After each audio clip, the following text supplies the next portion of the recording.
السلام علیکم ورحمۃ اللہ وبرکاتہ۔ تحفہ یا علی مدد اپنے تمام ناظرین اور سامعین، میرے بہن بھائیوں کی خدمت میں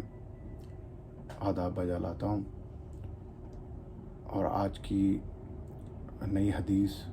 اور اس کے عنوان کے ساتھ آپ کی خدمت میں حاضر ہوں۔ آج کی حدیث رسول خدا صلی اللہ علیہ وآلہ وسلم کی مخلوق کی طرف بعثت، ابلیس کی خلقت کی معرفت اور ابالسہ شیاطین میں کیوں کر تبدیل ہوئے، اس کی معرفت میں آج یہ ہماری حدیث کا سلسلہ آگے بڑھے گا۔ اور اس سے قبل کہ حدیث کی شروعات کی جائے، میں تمام مومنین بہن بھائیوں کی خدمت میں آج کے دن کی مبارکباد بھی پیش کرتا ہوں، کیونکہ آج کا دن سرکار امام حضرت موسیٰ کاظم علیہ الصلاۃ والسلام کے نزول کا اور ظہور کا دن ہے۔ اور کل شب میں امام بارگاہ الحسن میں میرا خطاب بھی تھا، تو وہاں جشن ظہور، جشن نزول امام موسیٰ کاظم منایا گیا، اور ماشاءاللہ بہت اچھا جشن ہوا۔ تو میں آپ کی خدمت میں عرض کرنے لگا ہوں، یہ تو تمام میرے بھائیوں کو یاد ہوگا کہ یہ حدیث اور یہ سلسلہ کلام متواتر حضرت امام صادق علیہ الصلوۃ والسلام جناب مفضل سے بیان فرما رہے ہیں۔ اور اسی سوال کے جواب میں کہ جب تمام لوگ، پچھلی حدیث سے میں اگلے سلسلے کو جوڑ رہا ہوں، کہ جب تمام خلقت یا مخلوق جو عالم ارواح اور عالم زر میں تھی، اور اللہ کی مشیت اور ارادے کے مطابق جب اللہ نے یہ چاہا کہ ان کا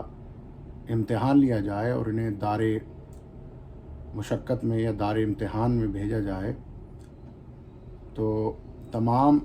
یہ جو مومنین کی روحیں تھیں یہ جمع ہوئیں، اور انہوں نے خالق کی بارگاہ میں عرض کیا کہ تو ہمیں نیچے دار مشقت میں نہ بھیج، یقیناً ہم تیری عبادت کریں گے اور تیری تسبیح و تحلیل کریں گے، تیری تمجید کریں گے، لیکن اللہ کے ہاں اس کی بات کا جواب دینا اس کی نافرمانی ہی کنسیڈر ہوتا۔ تو مولا نے فرمایا کہ جب لوگ اس دنیا میں آئے تو اس دنیا میں مشقت کی وجہ سے، اس دنیا کی پریشانیوں اور بلاؤں اور مصیبتوں کی وجہ سے گمراہی ہی ان کا دین بن گئی، اور وہ شرمندگی کا شکار ہونے لگے۔ تو ان کے پروردگار نے ان پر رحم کیا، رحم کرنے کے سبب سے ان پر انبیاء اور اوصیاء کو مسلسل بھیجنے کا لطف و کرم فرمایا ان کی ہدایت کے لیے، اور سب سے آخر میں نور محمد صلی اللہ علیہ وآلہ وسلم کو ہماری ہدایت کے لیے اس جہان میں، اس دار فانی میں بھیجا۔ بے شک رسول اکرم صلی اللہ علیہ وآلہ وسلم اس دنیا میں سب سے آخر میں تشریف لائے، مگر ان کا نور سب سے اول تھا، چونکہ رسول خدا صلی اللہ علیہ وآلہ وسلم کا ارشاد بھی ہے کہ اول ما خلق اللہ نوری، کہ سب سے اول اللہ نے میرے ہی نور کو خلق کیا۔ اور یہ بھی حدیث ہے، رسول خدا کا خود کا فرمان ہے کہ اللہ نے میرا اور علی کا نور خلق کیا۔ امیر المومنین کا فرمان ہے کہ میں اور رسول اللہ ایک نور کی صورت میں اللہ کے عرش پر متمکن تھے، اللہ کے نور والے عرش پر رہتے تھے، اور اللہ نے ہم سے کلام کیا۔ جب کلام کیا تو اس کے بعد رسول خدا صلی اللہ علیہ وآلہ وسلم اور امیر المؤمنین علیہ الصلوۃ والسلام کا نور ایک حجاب میں منتقل ہوا، اور اس حجاب سے بشری بدن میں اس دنیا میں تشریف لائے، جیسا کہ خود سرکار کے فرمان ہے، نحن اسرار الالہیہ فی حیاکل البشریہ۔ امام علی فرماتے ہیں کہ ہم اللہ کے اسرار ہیں بشری پیکر میں۔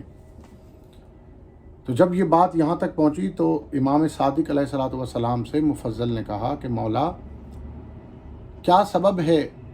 کہ اللہ نے پھر ابلیس کو کس شے سے خلق کیا؟ تو امام نے فرمایا کہ ابلیس جس کلام پر تھا یا جس کلمے پر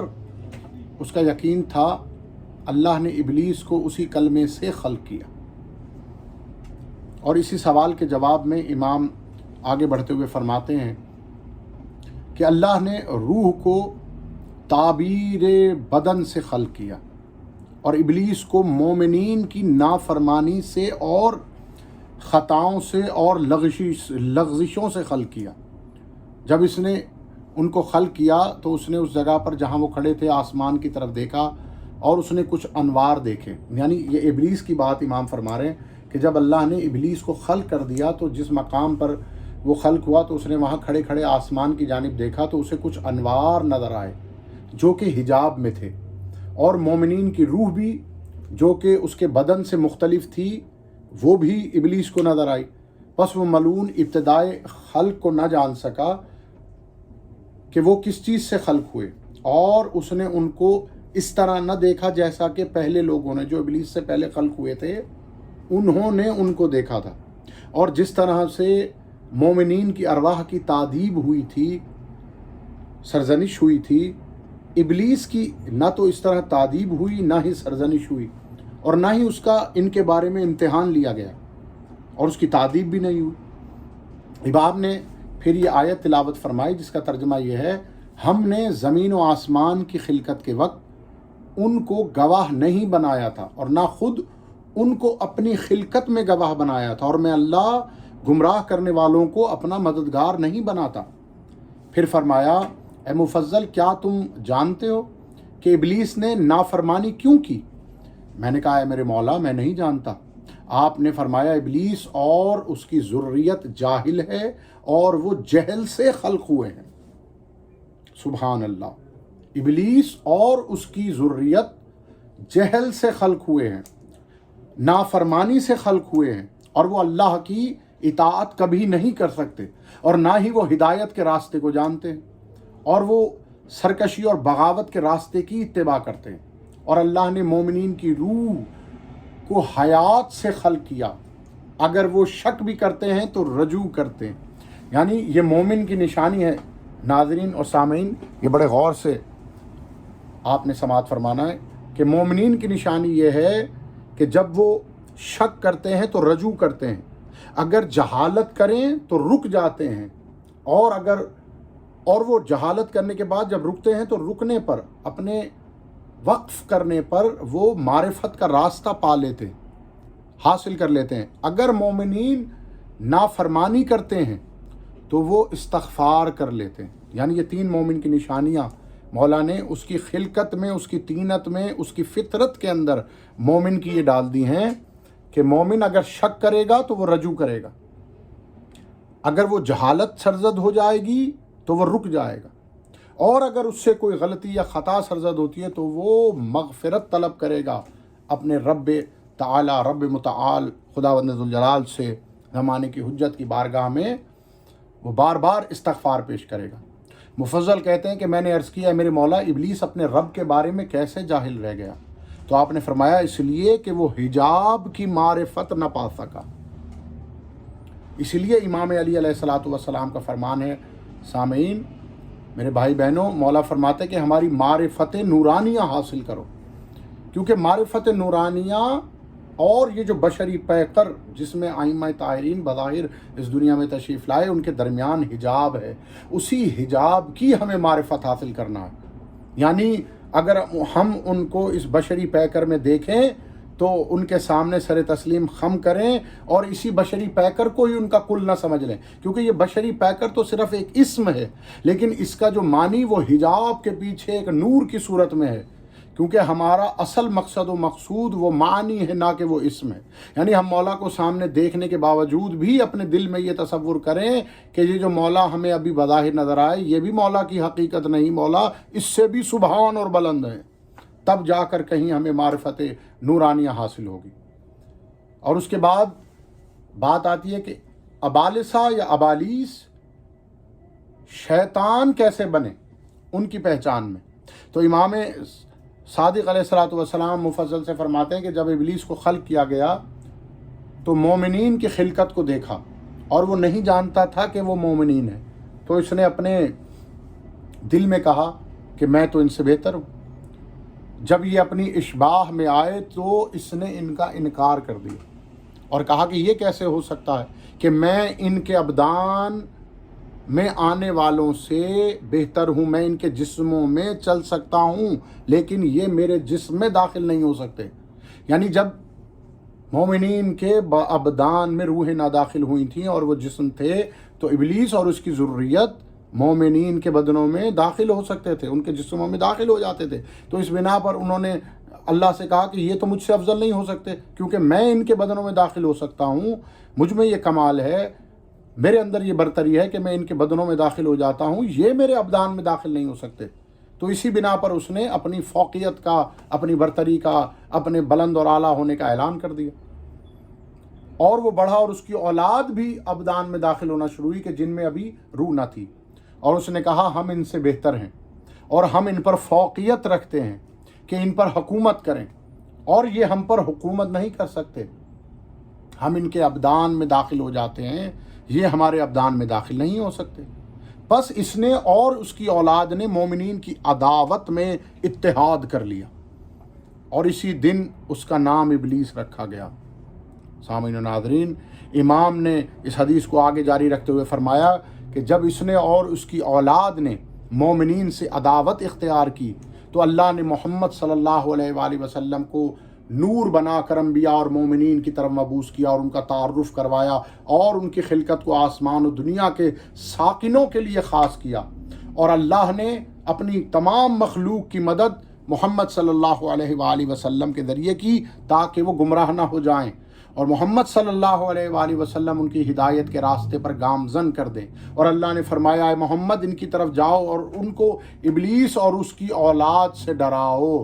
اس لیے بار بار قرآن مجید کہتا ہے ان الشیطان للانسان عدو مبین، کہ یقیناً شیطان انسان کا کھلا دشمن ہے۔ اس لیے ڈرایا جا رہا ہے کیونکہ اللہ جانتا ہے کہ ابلیس اور اس کی اولاد مومنین کی عداوت پر ڈٹ چکے ہیں۔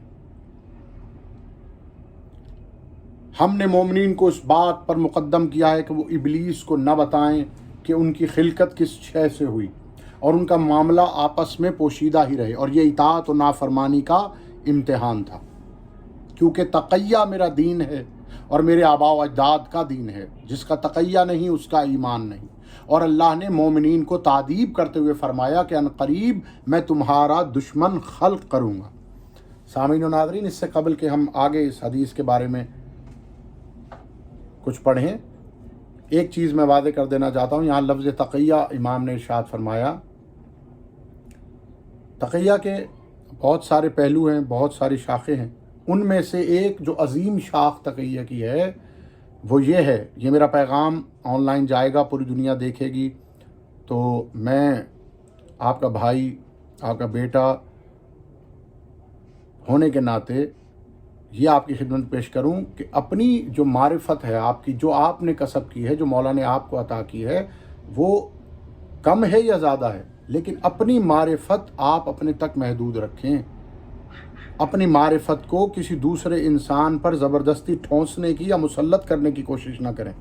اور اگر آپ جان لیتے ہیں کہ اگلے کسی انسان کی جو میرے سامنے ہے اس کی معرفت اگر مجھ سے کم ہے، تو کوشش کریں کہ کوئی ایسی بات آپ کے دہن سے نہ نکلے کہ جس کے سبب سے اس کی معرفت کو ٹھیس پہنچے یا اس کو تکلیف ہو، یا اس کے ذہن میں یہ خیال آئے کہ یہ انسان میری معرفت سے اپنی معرفت کو بلند سمجھتا۔ تو اس میں ہمیں جناب سلمان محمدی، جناب مقداد اور ابو ذر کی روش اور طریقوں پر چلنا ہوگا۔ معذرت کے ساتھ میں عرض کروں، میں آج کل ہر جگہ یہ معاملات دیکھ رہا ہوں کہ حدیثیں، مولا کے فرمان ایک دوسرے کو مارے جاتے ہیں، جس طرح پتھر مارے جاتے ہیں کہ میرے پاس تو یہ بڑی معرفت والی حدیث ہے، دوسرا کہتا ہے کہ میرے پاس یہ بڑی معرفت والی حدیث ہے۔ تو میرے دوستوں، میرے بھائیوں، حدیثیں ایک دوسرے کو اپنی معرفت بڑی سمجھانے کے لیے پیش نہیں کی جاتی۔ مولا کا فرمان ہے حدیثیں مومنین کی الجھنوں کو دور کرنے کے لیے دی جاتی ہیں۔ مولا فرماتے ہیں حدیث مومن کے قلب کے لیے ویسے کام کرتی ہے جیسے ایک چکماق ایک زنگ آلود تلوار کے لیے کام کرتا، یعنی امام کی حدیث مومنین کے زنگ آلود دلوں کو ایسے جگمگا دے گی جس طرح چکماق جب تلوار کو تیز کرتا ہے تو تلوار کی دھار کو چمکا دیتا۔ تو مولا کی احادیث ہدایت کے لیے ہیں، نہ کہ ایک دوسرے سے اپنی برتری جتلانے کے لیے۔ تو یقیناً یہ بات آپ کو میری سمجھ آ گئی ہوگی۔ تو تقیے سے یہاں مراد اصل یہ ہے کہ اپنی معرفت کو اپنے سینے کے اندر رکھیں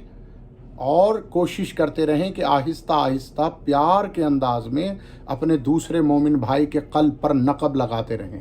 کہ اگر کوئی تھوڑی بہت کمی رہ گئی ہے تو اس کے قلب میں وہ فضائل وہ معرفت امیر المومنین کی داخل ہو جائے، محمد و آل محمد کی، ہمارے زمانے کی حجت کی وہ معرفت اس کے قلب میں داخل ہو جائے جو وہ اپنی سستی کے سبب سے داخل نہیں ہونے دے رہا۔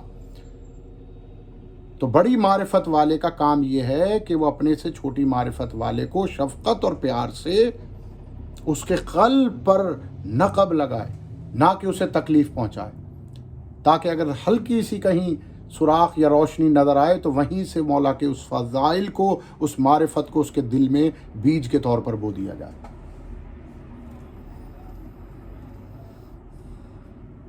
اللہ نے مومنین کی تعدیب کرتے ہوئے فرمایا کہ عنقریب میں تمہارا دشمن خلق کروں گا، بس وہ اور اس کی اولاد میری نافرمانی کریں گے اور میں ان کو دنیا اور آخرت میں عذاب دوں گا، دنیا میں ذلت اور ذلت والا عذاب اور آخرت میں آگ والا عذاب۔ اب دیکھیے یہاں سے ایک نئی شاخ شروع ہوگی، دنیا میں ذلت والا عذاب، دیکھیے دو لفظ ہیں اس میں، ذلت والا عذاب اور آخرت میں آگ کا عذاب۔ اسی ذلت والے عذاب کے اندر ہمارا ایک موضوع جو آگے انشاءاللہ ویڈیوز میں آئے گا وہ ہے ری انکارنیشن پر ہے۔ ری انکارنیشن پر اتنی خوبصورت احادیث آپ نے زندگی میں کبھی نہیں سنی ہوں گی جو یہ آپ کا خادم آپ کی خدمت میں آنے والی ویڈیوز میں پیش کرے گا۔ وہ ذلت کا عذاب اور وہ آگ کا عذاب اللہ نے خلق کیا ہے ان کے لیے۔ پھر آپ نے یہ آیت تلاوت فرمائی، ہم ان کو بڑے عذاب کی نسبت قریب کا عذاب دیں گے کہ شاید وہ پلٹ آئیں۔ پھر اللہ نے مومنین سے فرمایا، میں ظلم کرنے والا نہیں ہوں اور نہ ہی اپنی مخلوق میں سے کسی پر ظلم کرتا ہوں اور نہ ہی کسی کو عذاب دیتا ہوں بجز اس کے جو گناہوں کا ارتکاب وہ کرتا ہے اور میری نافرمانی کرتا ہے، اور میں چاہتا ہوں کہ تم سے اپنا عہد و پیمان لوں اور جو میں نے تمہارے لیے مقرر کیا ہے اور جو اس عہد سے پھر گیا اس کے لیے عذاب علیم ہے۔ اور اللہ ہی ہے جس نے سب کچھ خلق کیا اور تم سب کو رزق دیتا ہے اور وہی تم کو زندگی اور موت دیتا ہے اپنی قدرت اور سلطان کے ذریعے کہ جو اللہ کی ہی عطا ہے۔ پس اس عہد و پیمان پر اللہ نے ان پر تمام نعمتوں کو مقرر کیا ہے۔ پھر آپ نے یہ آیت تلاوت فرمائی، اور جب ہم نے تم سے عہد لیا اور تم پر طور پہاڑ کو بلند کیا جو کہ ہم نے تم کو حکم دیا کہ اس کو مضبوطی سے پکڑ لو اور جو اس میں ہے اسے یاد رکھو تاکہ تم پرہیزگار بن جاؤ۔ ناظرین و سامعین، یہ واقعہ قصص الانبیاء میں بھی ملتا ہے کہ جب اللہ نے کوہ طور کو بلند کیا تو بنی اسرائیل طور کے نیچے سجدے میں گر گئے۔ آج بھی یہودی سجدہ اس طرح کرتے ہیں کہ ان کا ایک پیشانی کی سمت نیچے ہوتی ہے اور دوسری پیشانی اٹھی ہوئی ہوتی ہے، یعنی کہ وہ ایک آنکھ سے اوپر دیکھ رہے ہیں اور ایک آنکھ نیچے ہے۔ تو یہ بنی اسرائیل کا طور اس وقت تھا کہ جب پہاڑ بلند ہو گیا تو وہ ایک آنکھ سے نیچے ایک سمت سے پیشانی رکھتے تھے اور دوسری سمت سے دیکھ رہے تھے کہ پہاڑ ہم پر گر تو نہیں رہا۔ تو آج تک وہ سجدہ یہودیوں میں بنی اسرائیل میں رائج ہے۔ جب پہاڑ کو بلند کیا تو اللہ نے حکم دیا کہ جو ہم نے تم کو حکم دیا ہے اس کو مضبوطی سے پکڑ لو اور جو اس میں ہے اسے یاد رکھو تاکہ تم پرہیزگار بنو۔ اور اللہ نے فرمایا، جب ہم نے انبیاء سے عہد لیا اور آپ سے نوح اور ابراہیم، موسیٰ اور عیسیٰ ابن مریم سے عہد لیا اور ہم نے ان سے سخت عہد لیا کہ وہ سچوں سے ان کے سچ کے بارے میں سوال کرے اور کافروں کے لیے اس نے دردناک عذاب تیار کر رکھا ہے۔